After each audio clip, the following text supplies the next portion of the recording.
أعوذ بالله من الشيطان الرجيم. بسم الله الرحمن الرحيم. اليوم يئس الذين كفروا من دينكم فلا تخشوهم واخشون. اليوم أكملت لكم دينكم وأتممت عليكم نعمتي ورضيت لكم الإسلام دينا. فمن اضطر في مخمصة غير متجانف لإثم فإن الله غفور رحيم. دا چې کومه تشریح ته ما وکړه د یئس الذین کفروا من دینکم او د اليوم اکملت لكم دینکم واتممت علیکم نعمتي او رضیت لكم الاسلام دینا. هم د دې تشریح یو تایید در دبل پیش کو د دې یو مؤید مضمون بل ذهن کې کېنه دا غیر د دې خبره تایید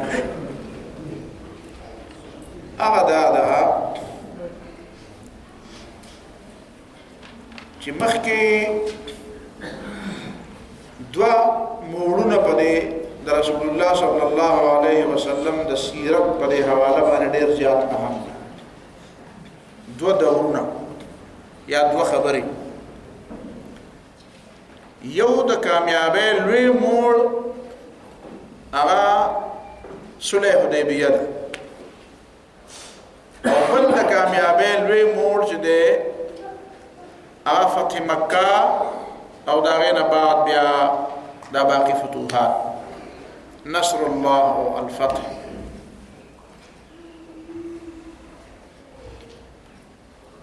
دې نه مخکې چې کوم لفظ راغلی و د حدیبیه په موقع باندې چې رسول الله صلی الله علیه وسلم او صحابه کرامو بظاهر کومه معاهده وکړه، نو هغه معاهده په باره کې خو د صحابه کرامو دا خیال و چې دا جوړ د کمزورۍ خبره ده.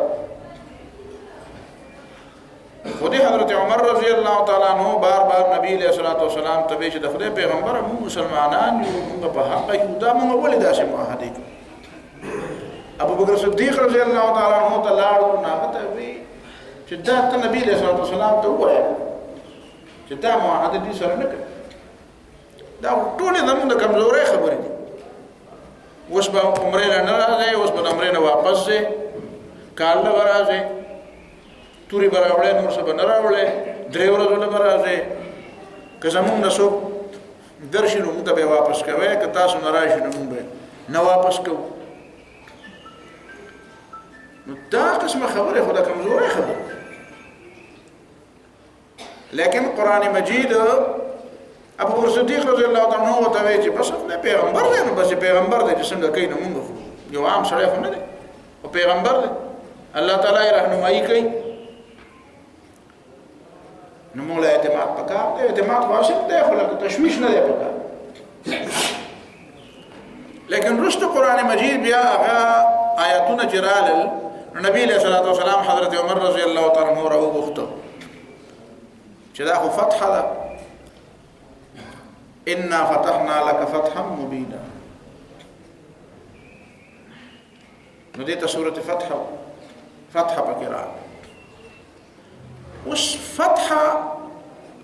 آیا کامیابی ده که د کامیابی دروازه کلاول دی؟ د دې فتح په دې لفظ کې په خپله یو معنا پرته ده، په دې غور کوه.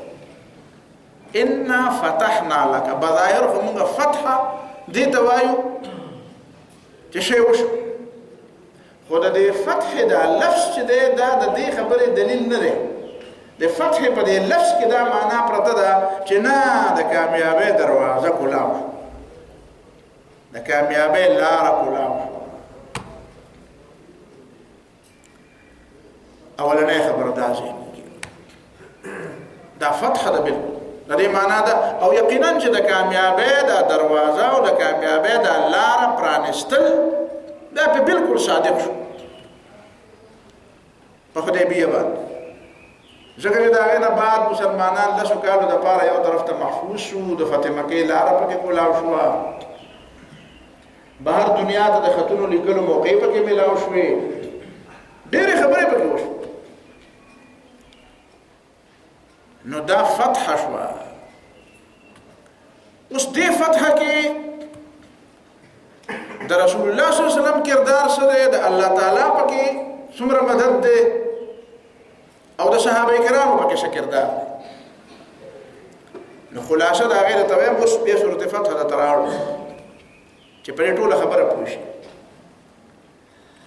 حقیقت کې په دې کې د ټولو نه لوی د الله تعالی مدد خدا دی چې الله تعالی دا کافران دا سکړو چې هغه یو داسې کار ته آماده شو د خپل جاهلیت او د زد او د عناد او د هر درمه په نتیجه کې چې شی الټه پاغي الټه شو کم سړی چې د زور په ځان کې په دې جمله ځان کوي کم سړی چې د خپل زور او د خپل طاقت په نشه کې د خپل مد مقابل خبره ته په صحیح معنی کې وګ کې نه دي کنه دا سړی خرابي چې ته په ډېر لوی زور کې مې کنه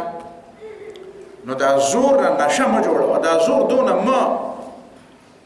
رسوا چې دا نشي ته ورسي او پاره کې ته د خپل مد مقابل د خبرې پاره ته ته رسیدونه بالکل اغستار زور هغه نشته بند کني بیا به خرابي او دا جاهلیت والا د مکه خلک هم پرې خراب شو شاغي وی چې مکه خو زمو سره ده چې مونږ پکې تاسو پریدو چې نه پریدو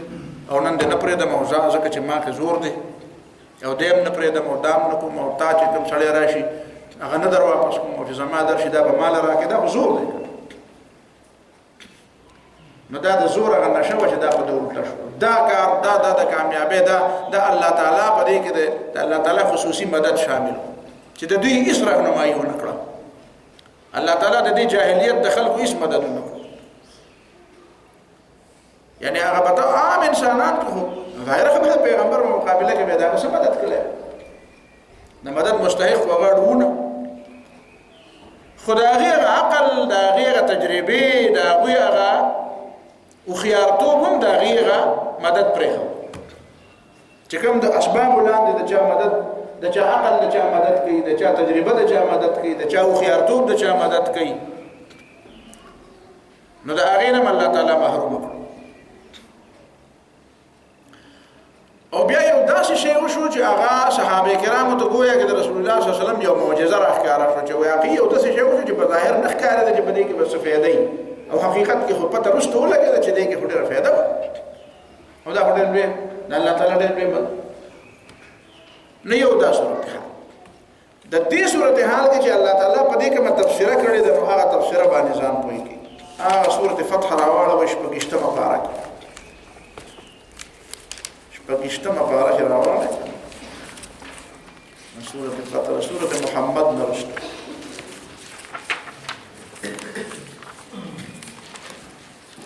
سورۃ محمد نرشت دا 48 نمبر سورۃ ده سورۃ محمد 47 نمبر ده او سورۃ فتح 48 نمبر سورۃ او دې ته تاسو ګورئ دې کې اصول ټکو ته ګورئ بسم الله الرحمن الرحيم إنا فتحنا لك فتحا مبينا ليغفر لك الله ما تقدم من ذنبك وما تأخر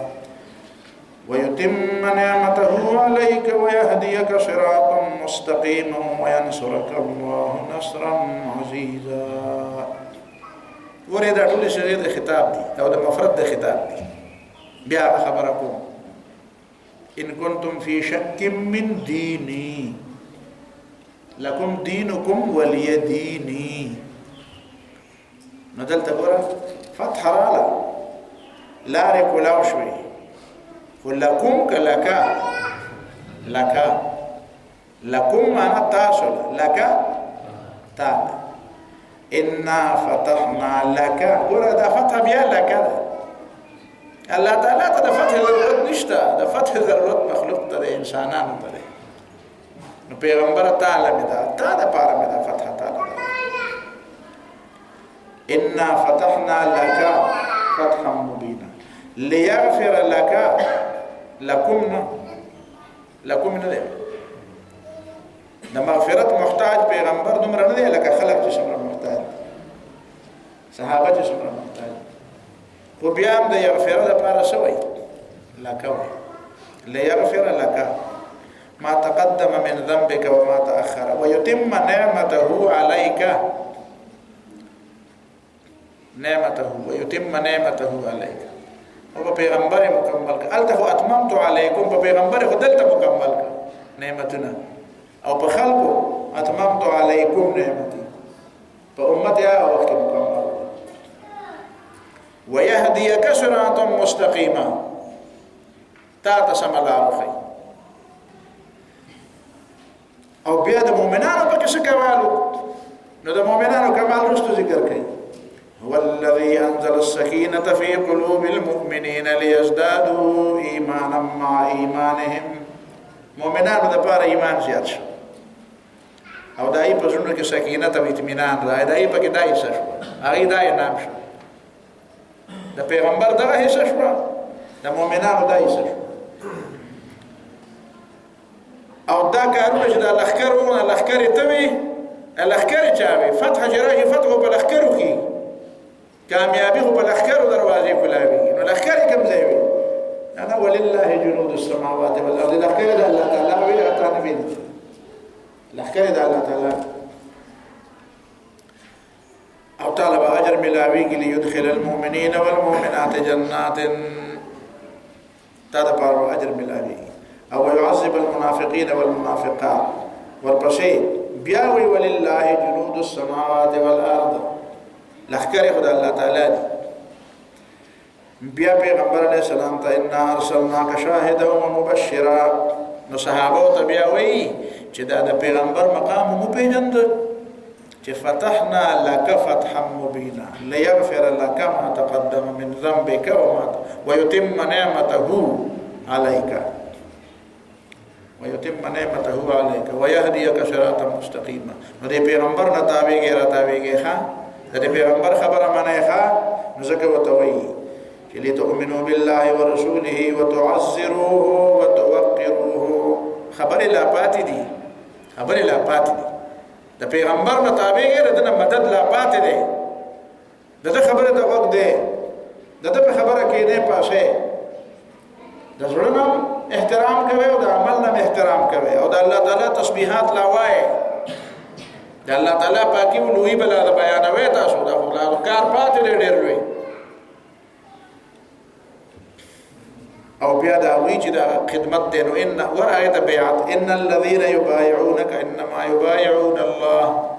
ور پیغمبر ته په لاس کې لاس ورکړل نو دغه خبره د اهمیت څه ده د دې د وفات قاضي څه دي انما يبايعون الله دا ګره د الله تعالی سره بیعت ده فمن نكسك دادي ماتكو فإنما ينقص على نفسه نزان دي غرق بيا ده په دې اهمیت وته وي چې ګوره پیغمبر سره د بیعت کوم دا کمال دی وګورو او د دې کمال هغه حیثیت او هغه ذمہ داری ډیره لوی ده بیا رستو سيقول المخلفون پس درازه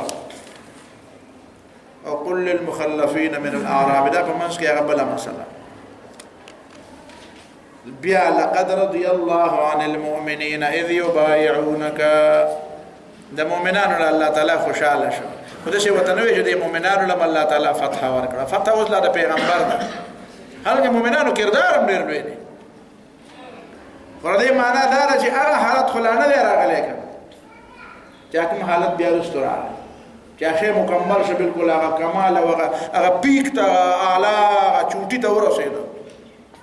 اثر ته خبره ورسېده نو دلته ولا صرف د رضا خبره کوي فعلم ما في قلوبهم فانزل السكينه عليهم الله تعالی په اطمینان نازل کو واصابهم فتحا قريبا او الله تعالی ولا یو نزدې فتح بل ورکړه یو بل کامیابی د خیبر غزا خیبر کې بغنی نو هغه فتحا قريبا به ته یې فتح خو ولا ورکړه نو زما خبره ته چې ته بدل شو دغه چې هم راغې په خبره خو یې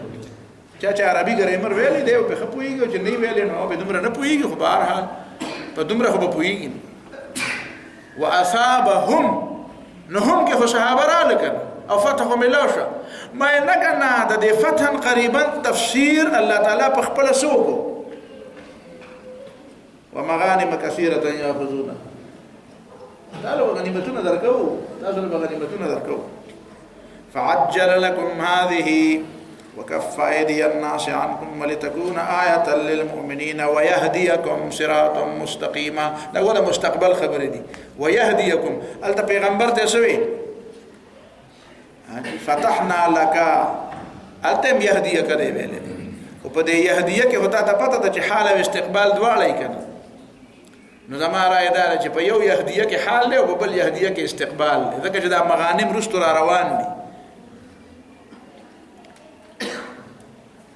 دعوة وأخرى لم تقدروا عليها قد أحاط الله بها بيدعين بعد غد الرازع لقد صدق الله رسوله الرؤيا بالحق لتدخلن المسجد الحرام إن شاء الله آمنين محلقين رؤوسكم ومقصرين لا تخافون فعلم ما لم تعلموا فجعل من دون ذلك فتحا قريبا دا بيد پیغمبر سره تعلق دی لقد صدق الله رسوله الرؤيا د دې فتحا قريبا تعلق د چا سره رسول سره او بیا هو الذي ارسل رسوله بالهدى ودين الحق ليظهره ليظهره وش بدا اظهار برازي روان به غلبه بر روان ليظهره روان وخت به غلبه راځي او بیا د پیغمبر ګوره د پیغمبر خبرم کوي او د صحابه هم کوي خو دې انداز تم خیال لې چې هغه نوی کار ته بیا راته عادت کوي چې نه مشابه کار پاتې دی ګوره تاسو ته لاسه مرحله پاتې دي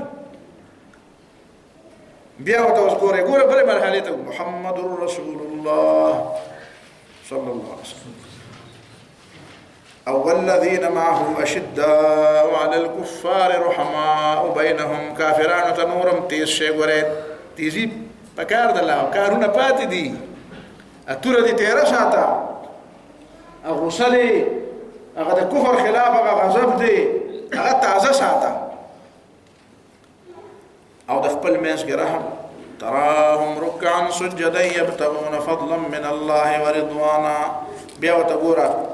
ذلك مثلهم في التوراة ومثلهم في الإنجيل كزرع أخرج شطأه فآذره فاستغلظ فاستوى على سوقه ګوره بوټه وکړل شو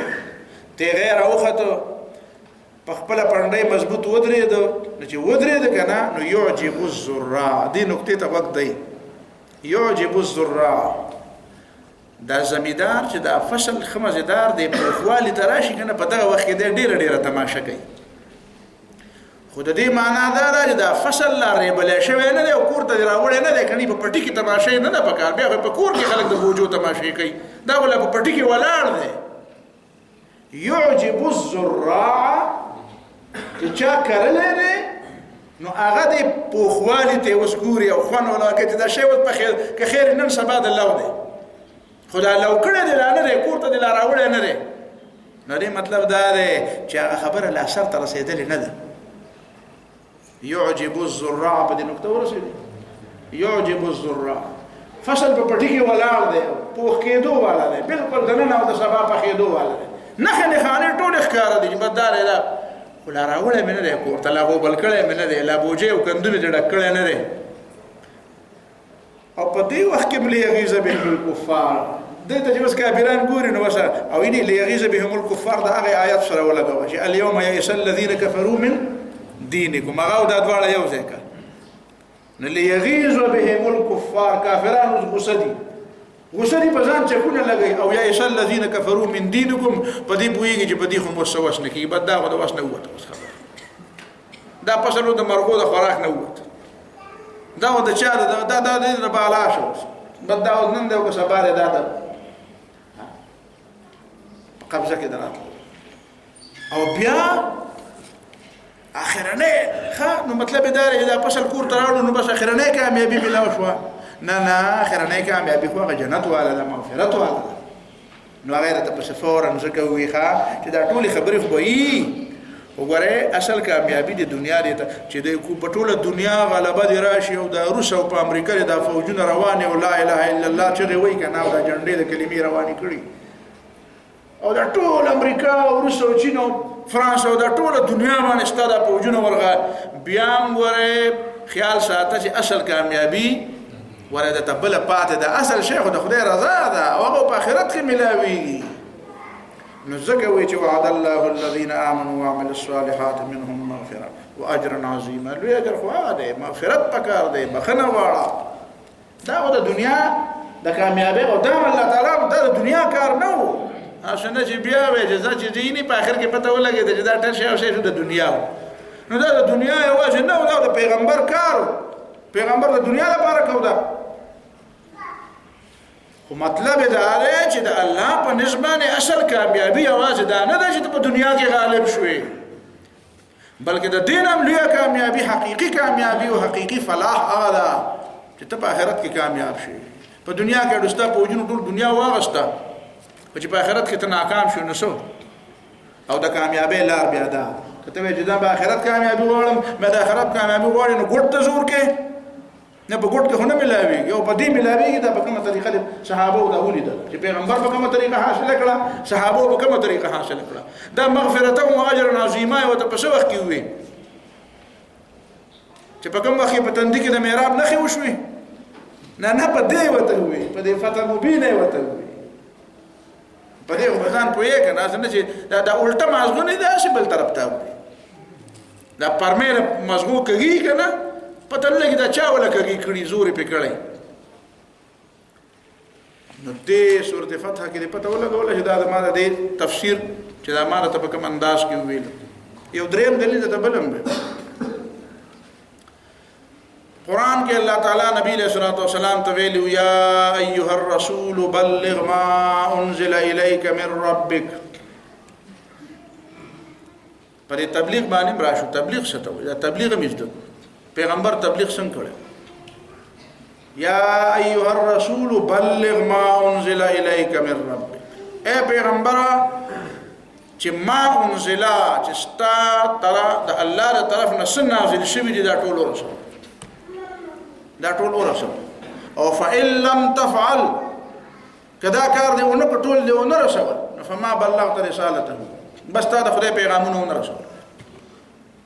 دا آیت راوالی او د نبی علیہ الصلوۃ والسلام د سیرت چې کوم کتاب دی په ژوند کې چې چا لیکلی هغه را پسې راوړه او چې چا لیکلی هغه وګوره چې آیا رسول الله صلی الله علیه وسلم د دې آیت په حواله د دې آیت په حواله چې زما الله تعالی دا ذمہ داری لګولې و چې بلغ ما انزل الیک ورسوه چې صدت نازلی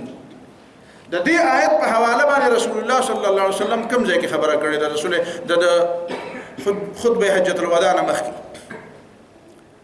خطبه حجۃ الوداع مخکې دا آیاتونه چې نازل شو نو رسول الله صلی الله علیه وسلم په خطبه حجۃ الوداع کې چې کوم تقریر وکړ کوم بیان او خطبه ویله د آیه خطبه نه بعد نبی علیہ الصلوۃ والسلام یو خبره وکړه خلکو ته وی الا هل بلغت مخامخ خلقو چې اے خلقو خبر شه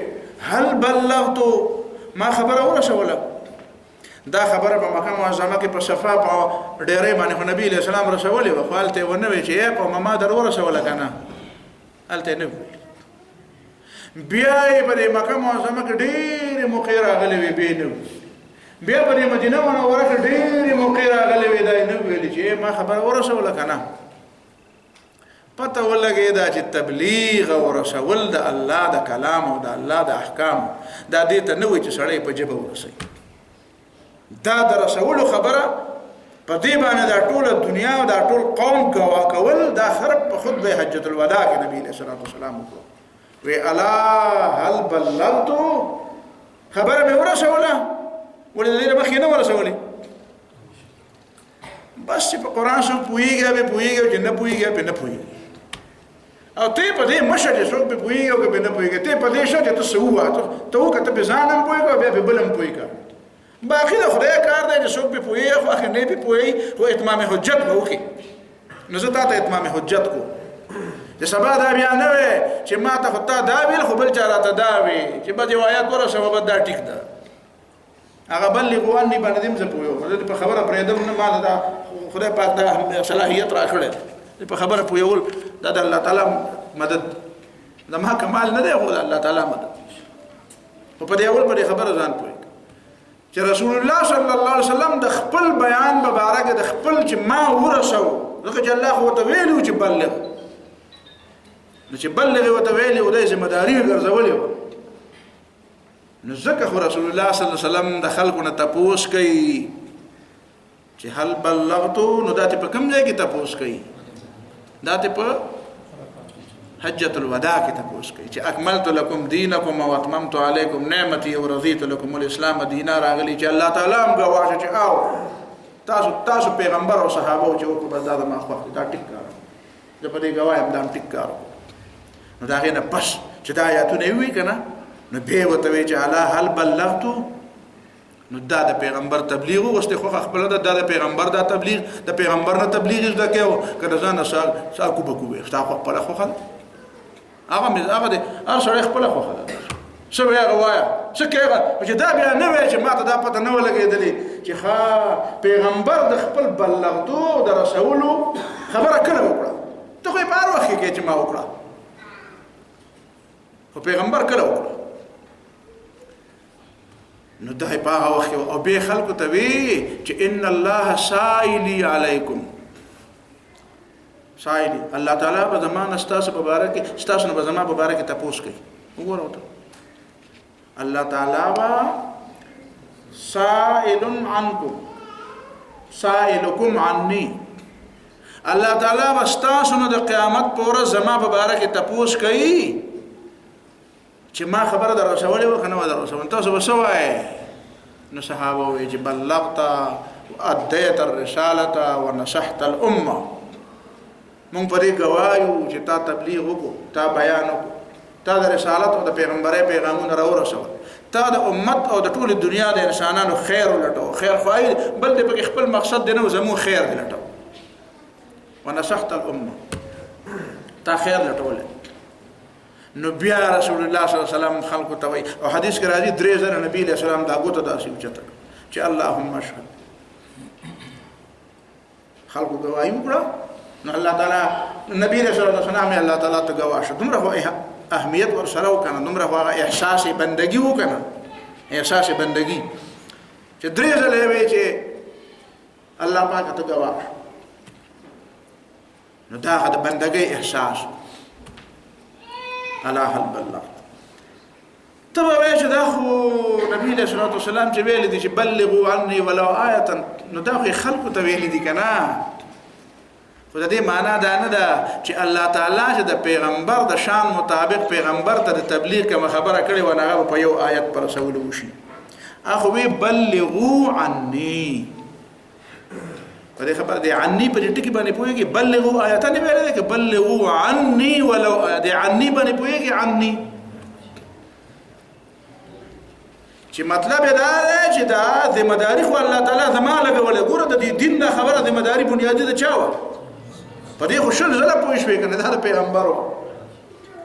او پیغمبر ته بیا وی دا مرګري د سره دي او د مرګرو ته هم دا وخت پورې خبره نه کړې و چې بالکل اساس جوړ قولې نه چې د مال او د سر او د بچو د کلی او د وطن او د دنیا او ما فيها نه بالکل بالا کړی نو هغه پورې وتا ټکې نه وي چې دین کوم ورته نه نو پته ده پیغمبر د مداري د پیغمبر ده نو پیغمبر علیه السلام چې وایي چې بلغوا عني نو دې معنا ده عني دا خو زما کار دی خو زه ته هم څه وکړه دا څه وکړه د ما په دې کار کې به ما سره مدد کوي کنه بلغوا عني ځکه قرآن نبی علیہ الصلوۃ والسلام ته وی حسبک الله ومن اتبعك من المؤمنین الله دل پورا دی او د مؤمنان چې د مرګري دام دل پورا دی مطلب دا دی د الله تعالی مدد دی او د مؤمنانو د کار الله د بدر د غزا نه بعد وته ویل دی بره دا څه پته ده دا یوازې د مکه معظمه نه پښه وته نه دی ویلي حالانکه په مکه معظمه کې صحابه څومره سخت تیر کړی خو چې بیا یې کفر ته ور مخامخ کړه او جړه ورکوله او هغه کې بیا دې سره خرو شو نو د بدر په دې غزا کې چې وجنګول او یوازې مهاجرین ونه جنګول انصار مر سره وجنګول تاسو ته پته ده کنه بدر اولنې هغه غزا ده چې په هغه کې انصار ور سره دي په دې نه مخکې خلک وایي بدر د اسلام اولنې غزا ده اولنې نه ده اولنې خو الابوا او شیرا او ودان دا دي بخاری اول خو هغه غزا ده بدر چې په هغه کې انصار او مهاجر ټول وجنګول ور سره مخامخ کړو درې سوه د یو زر سره ور مخامخ کړو نو چې استقامت اختیار کړو نو بیا ورته حسبک الله ومن اتبعك من المؤمنین الله هم دله پوره دی او دا مؤمنان دي نه دي دا چې دی ولیدل دا دله پوره حسبک الله ومن اتبعك من المؤمنین دا علامه اقبال په یو ځای کې خسته او فارسی دا علامه اقبال وایي کنه خسته خبره دا موږ څوک صوفیت راوالي او څوک بل ایډیشن د اسلام راوالي نن سبا خو امریکایان په دې پر نخدي دي صوفیت ایډیشن او دا د سعودي دا شیخان میخان ټول مرګري دي بس که څو خپکی نو کړي دي سعودي شیخان مرګري اکثریت حکمرانان چې اسلام صوفیت دی نو علامه اقبال صوفي دی خو هغه د صوفي نه دی هغه سم مؤمن صوفي دی په یوه په خبره هغه پیر رومي تخپل پیر وای خو زما د خیال لای چې کاش چې پیر رومي ویلې چې علامه اقبال خو بهر سړی خو د ځان صفت نه کوي کنه نو که علامه اقبال ځان صفت کول نه ویلې به دا رومي خو د ما شاګردم نه کیږي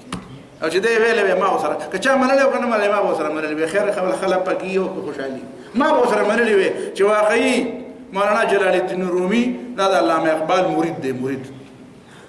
لکه چې اقبال څومره لوی سړی دی کنه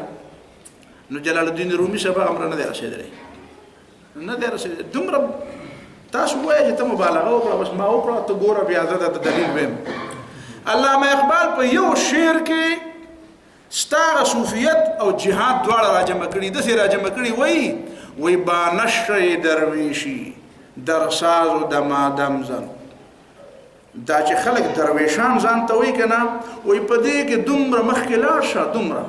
چې دا هغه نشې ته ورسي نشې ته مطلب یې دا دی دا عروج ته ورسي د درویشۍ او درویشي مطلب څه دی تا ته ما ویل د درویشۍ بنیادي صفتونه درې دي یو د خدای معرفت الهي یو د الله تعالی خشیت خوف یاره د خدای خشیت او دریم د الله تعالی محبت دا درې څیزونه چې راجمع کړي دې ته سلوک وایي دې ته تصوف وایي دې ته احسان وایي دا د اسلام صوفیت د دین هغه عمل صوفیت موفیت نور نه پیژنو انور بیا چې دکانداري دا درې څیزونه چې پکې نه کنه چې په دې کې یو مکمل نو دا بیا کاروبار چې د خدای صحیح معرفت پکې نه د الله تعالی نه پکې صحیح یره نه او د الله تعالی محبت نه که د محبت په ځای عشق نو دا هم کاروبار دی دا بیا بل څه شی په عشق مې ته پرونه او بل ډېرې خبرې چې الله تعالی عشق نه غواړي محبت غواړي او الله تعالی خشیت غواړي یره غواړي د الله تعالی صرف رجا نه غواړي صرف امید نه غواړي یره او امید دواړه غواړي او الله تعالی معرفت غواړي چې ما وپېژنه خدای نه نعوذ بالله داسې مه جوړه چې خدای ته کله یار او کله پیغمبر ته یار او معشوقه وي معرفت نشته ستا ته پیژندل نه دی خدای نو د الله تعالی معرفت چې هغه رب دی او زه بنده یم د الله تعالی نه یره او تمه دواړه خدای یره په غالبه کول ځکه خشیت وي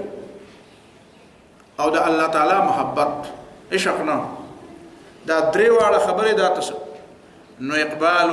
وی بانش درویشی در ساز و دمادم زن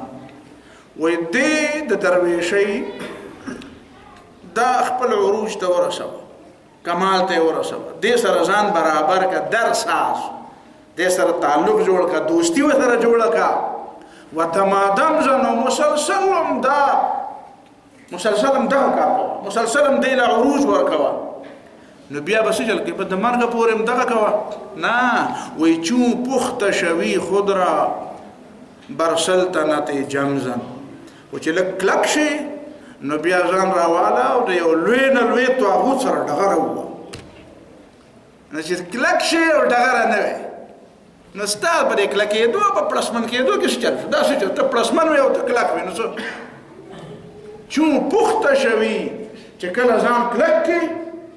خلک مونږ چې پخوا طالب علمانو که نه نو د افغانستان د روسیان رال نو دلته مونږ سوچ وکړو چې باید دا شی خو چاته رښتیا دلته رانشي نو بس مونږ هم څه کلک شروع وکړو نو بیا به هم دا د شګې بوجې ځان ته زوړندې کړې وي د شګې بوجې او سکونه به هم وله ورکول چې دا سکون هم کلک شي نو بهته لطیفه ده لطیفه نه ده خو به هرحال رښتیا خبره ته کړو نو طالب علمان را سره ما به ورته طالب علمۍ زمانه کې ترجمه هم کوله لږ پوهېدم یا ډېر پوهېدم خو شوق مې ونو بس تو میرا شوق دیکھ میرا انتظار دیکھ دا مونږ خو دغه نو مازدیګر ځان هم سبقونه وړه دوره م کوله بیا هم طالبانو ته مازدیګر ترجمې نه پس به بیا خوړ غاړې ته لاړو نقل پاڼې نو هلته کې به بیا منډې م والې او داسې یو بل که نه چل نو هلته یو کس راغی ما ته د هغه بریتو نه پته ولګېده چې دی څوک دی بریت به خاص قسمه بریت به و د دې کمیونسټو نو هغې نه راته اندازه ولګېده نو ما ته وایي چې لکه دا څه کوې نو ما لکه په جیب کې د قلم پروت دی دی نه دا معلومېږي چې لږ دوه درې ټکي درته معلوم دی او سوال دی داسې وکړو چې لکه چې په هېڅ نه پوهېږي وی څنګه نو ما یې دا خو مونږ ورزش کوو لګیا یو دا کوو نو د دې اهمیت نه ته نه خبر ته او په جیب کې قلم هم پروت دی وی نه وی لکه دا سکونه مکونه چې څنګه انداز کې وهی نو دې نه بل څه معلومېږي نو ما وی د دې نه دا معلومېږي چې دا سوک دومره کلک شي چې که بیا را سره ټوپک او تماشه نه چې د کمیونست د خولې له راواچم چې دا 2 غاښونه چې په یو ځای وځي مې دې دپاره دا خو مې پوه شوي اوس وایي تا خو به چېرته ټریننګ کړی خو ما په افغانستان کې ټریننګ کړی ما دغه د خوړ په غاړه کړی دی بل مې نه دی کړی نه مې په افغانستان کې کړی نه مې په پاکستان کې کړی او تا چې کړی دی نو مې زه دواړه به یو ځل چېرته مخامخ شو نو ډېر په غوسه کې لاړ بیا وایي دا وخت به راشي نو ما یې څنګه وخت به راشي وی داسې وخت به راځي چې دا په افغانستان کې کوم انقلاب راغلی دی دا به په پاکستان کې هم راځي او د دې مولیانو د سرمنو نه به مونږ کټونه وبڼو نو ما په دې املا داسې وډبو ما لکه زه خو دې وپېژندم که نه تعارف خو مو کړي زه څوک یم او ته څوک یې نو ما خیر دی ما ته خو بیا پکې ډېر څه نه وی که نه ځکه چې زه خو دې پېژندلی یم ما څه حق مې ورسره لاړ سړي غوسه نو اسې وایم چې یو سړي بوجۍ را ځوړنده کړي که نه او کاڼي پکې ښودي او شګې پکې ښودي او ډزه او دا سوک وله راچوي نو چې بیا کله د یو کافر سره د مخامخ کېدو وخت شي نو دی بیا په هغه بوجۍ ورغروي بیا به بوجۍ ورغروي که په سړي به ورغروي دغه خو چل دی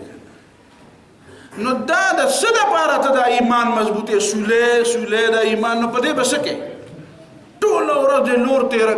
کوو او د لو د وخت هم لاړ او خلکو بوجۍ کورونو ته هم یوړې او ستا غنم په ځمکه پراته دي او ته ټول عمر لور تېره کوې نو د دې لور د تېره کولو ما ته ځای وښایه چې په دې به کیسو نو اقبال رحمت الله علیه ځکه وایي وایي بانشی درویشی در ساز و دمادم زن چون پخته شوی خود را بر سلطنت جم زن چې کله د لاس پاخه شي او ته پوه شي د ایمان دی ته پوه شي چې اوس هلکه د درویشۍ هغه شی نه دی هغه پوره شو هغه یو ځای ته ورسېدو او زه دومره شوم که نه نو بیا به په کوټ کې کېدې نه بیا میدان ته راوځه او د ټولو نه لوی طاغوت وګوره او د ټولو نه لوی بدماش وګوره او د ټولو نه لوی د دین دشمن وګوره او د هغه په مخکې بیا ودرېږه ورته وایې زه راغلی یم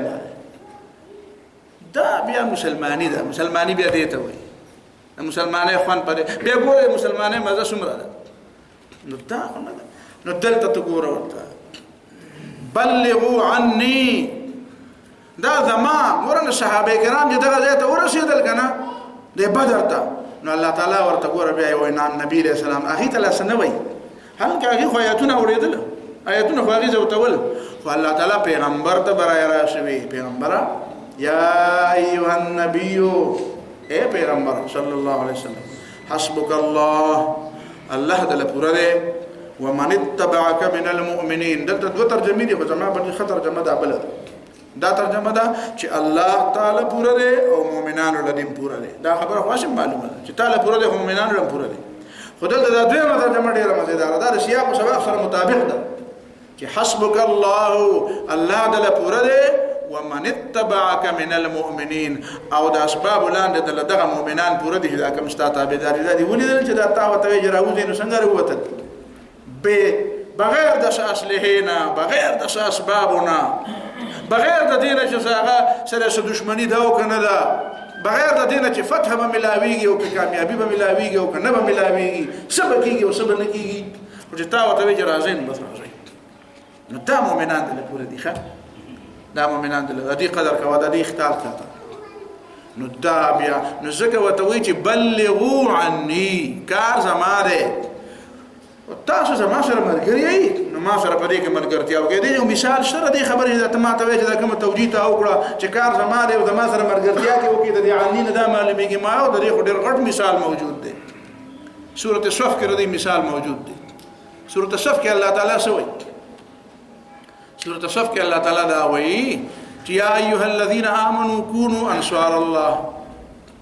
مؤمنانو د الله مددگار شي یا لکه مونږ به د الله مدد کوو که الله پاک به زمونږ مدد کوي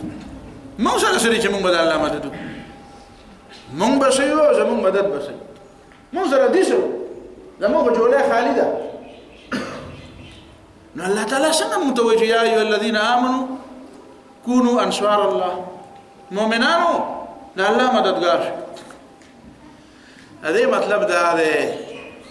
چې د الله طرف ته او د الله د بندګۍ طرف ته دعوت ورکول او د الله تعالی احکام خپلولو ته دعوت ورکول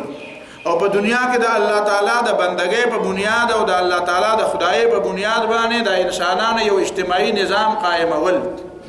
د دې کار پویول او په دې کار باندې کار ته خلق را بلل دا د الله تعالی کار دی یعنی انسانانو ته د سړیتوب لار خودل بنیادی کار د چا دی د الله تعالی کار دی کنه او پیغمبران څوک را لېږي ته د پیغمبر کار دی نو ما پیغمبر را لېږل چا کار دی ته د کتاب کار دی نو ما د کتاب کارم دی خو د کتاب را لېږل چا کار نو دا کارونه د چا دي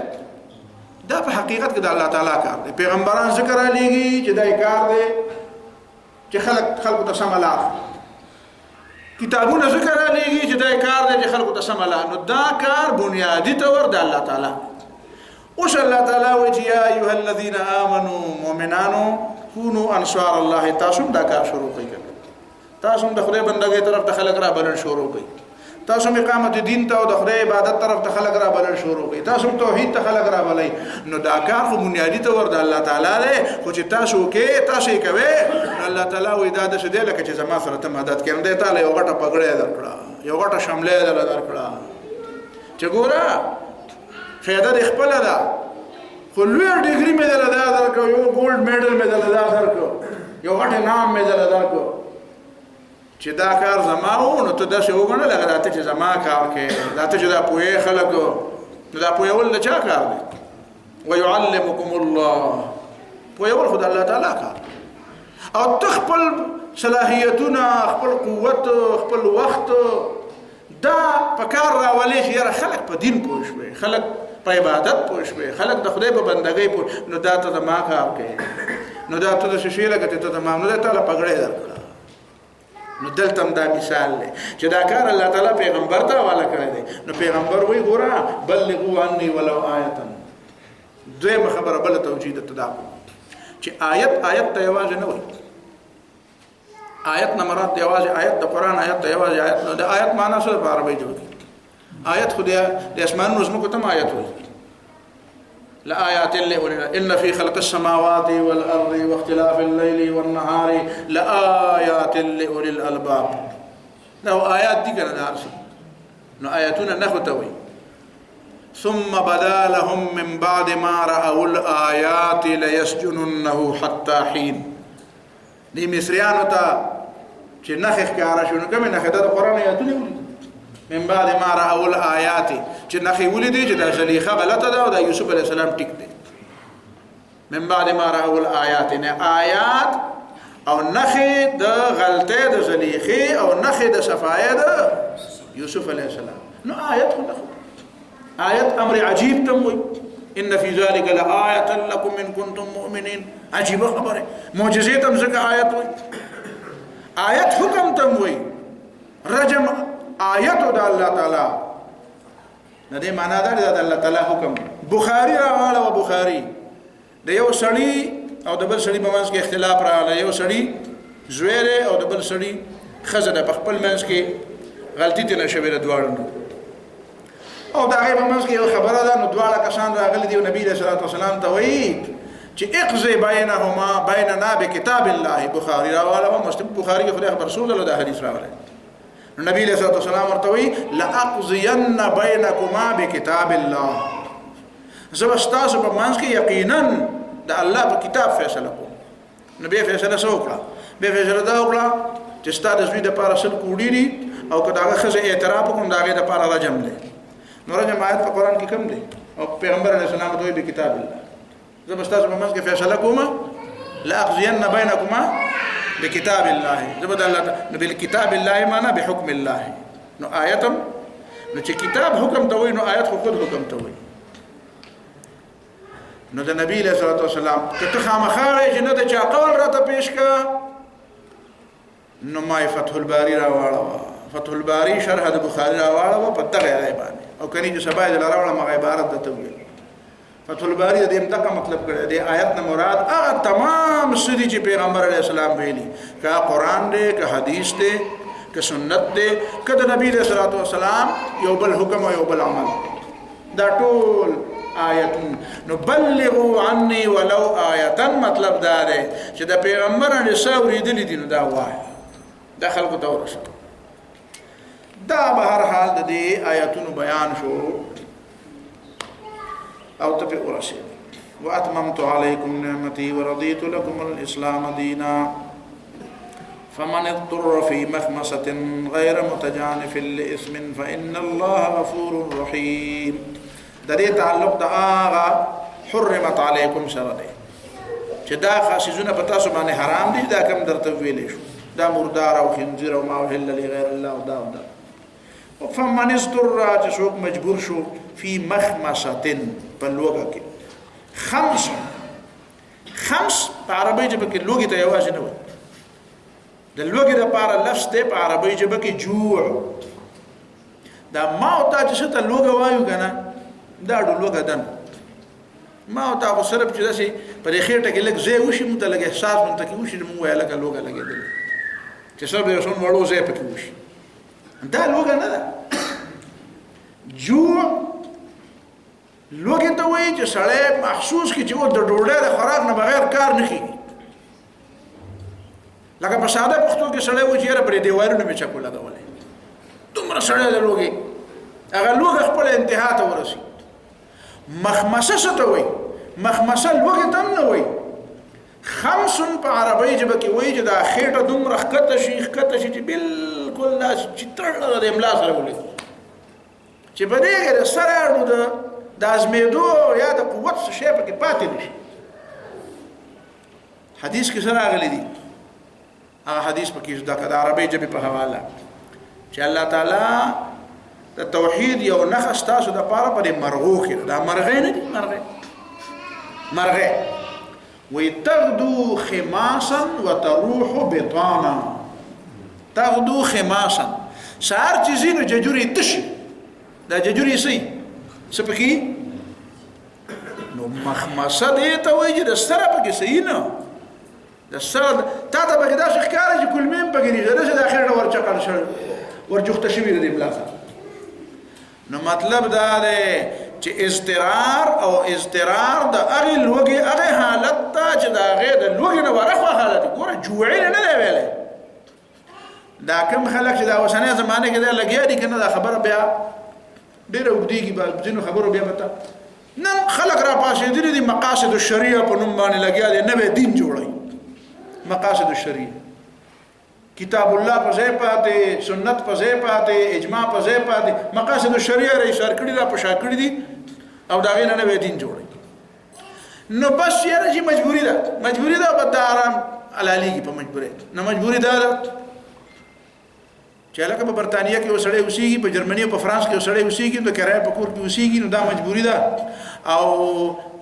خپل کور چې علي نو د بانک نه قرضه غوښتل غواړي بغیر د بانک نه قرض نه کیږي او بانک هو قرضه په سود ورکوي نو زبر دا هم مجبوری ده او اسلام په شریعت کې مجبوري کې مردار خړل جایز دي زي ورځي په تاسو په دې پوي نو الته ما څه خلک پوي کوي سم په پوي او ټول خلک خو نه شم پوي ولي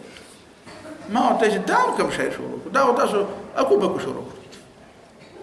نو دا خبره او یاد ساته چې ستاسو مخې چا وی چې په لوګه کې مردار جایز ده وکړه چې آیات در لراوړي چې په لوګه کې مردار جایز ده نو راځه په ما په شراشه چې څه نام به درک کوم ځای کې قران کې لیکلي چې په لوګه کې مردار جایز ده لوګي نه دی ویلي لوګي ته په عربي ژبه کې شو یا لکه دونه قمقلات او چې په دې نه پوهېدات دا به یو ماشوم مش د لوګي ته په عربي ژبه کې شوی جوع واطعمهم من امنهم من خوف او اطعمهم من جوع چې وګي وینه ډوډۍ مې درکړه نو اطعمهم من جوع خو به ته یاد کړه نو وایا په جوع باندې الله تعالی ویل چې مردار جایز ده که په استقرار او په مخمسه کې ویل ده نو ما یتما ته اول نرشه او ما ته د جوع او د مخمسه فرق وخایا نو دا نه پس بیا خبرې کو کده ته وینو دا به څه خبره شي اګو بکو کوي چې په واکه الوزي حرام علی الاول ته بډی راخ کړی دا د هر چا کار نه دی کنه درس وباړم پوزه توره کې جزلوار هاي لوار له سړی ته له توره کګه شو چې کګه شو نو لوار ولا نه وي 5 روپیا را نه را وشي چې په تندې څه کې خو دا نه وشي چې له بخدا چې په نه غره کړو 5 روپیا نه پس شي 5 نو چې ما نه راو ته باندې کړی وې دا ته کګه زه بیان دی وې ها دا کګه بیان هغه ته وې ته چې په تندې کې خو دا دا شي کنه پوزه ته نیمه یاو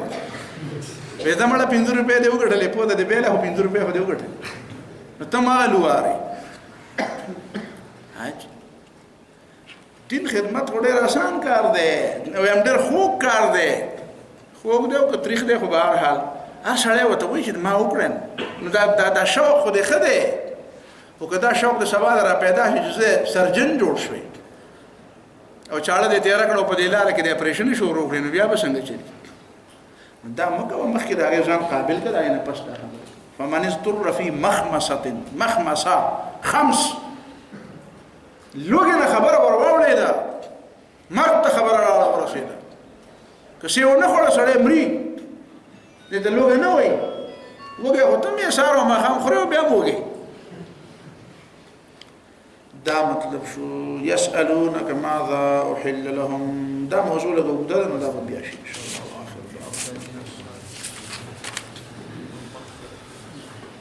منهم مغفرة میں کیا مطلب ہے کہ اصحابہ میں سے بعض کے ساتھ دا من دا ابتداء دا پارم راجی وعد اللہ الذین آمنوا وعملوا الصالحات منهم مغفرة یعنی دا بیان دا پارم راجی اور تبعیض دا پارم راجی تبعیض مطلب ہمیشہ دا تبعیض دا پارم نہ دیکھا دا ابتداء دا پارم راجی کہ دا مغفرت ابتداء دا بینه وشو وعد الله الذين آمنوا وعملوا الصالحات منهم مغفرة يعني دا مغفرة چې کوم دی کنه دا د منهم نه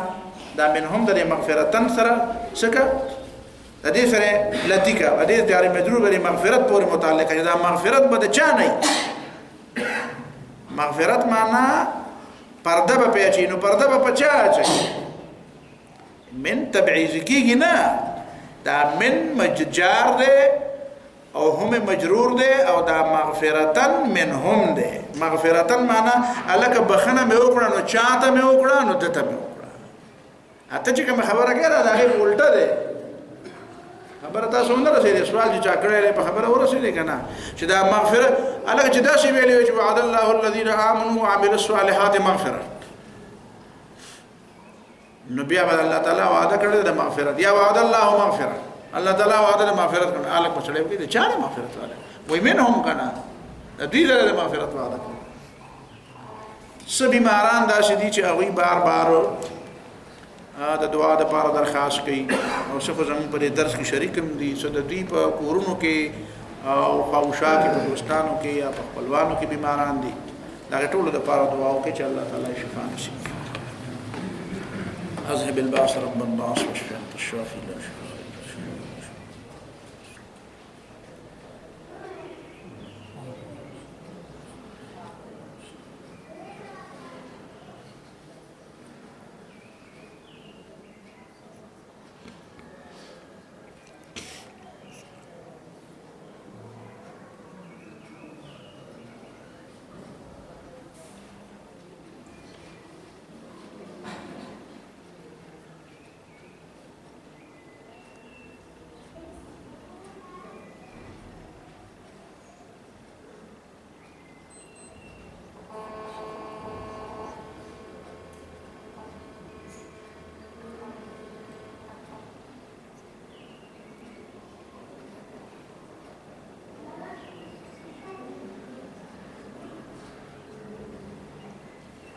وصلى الله تعالى على خير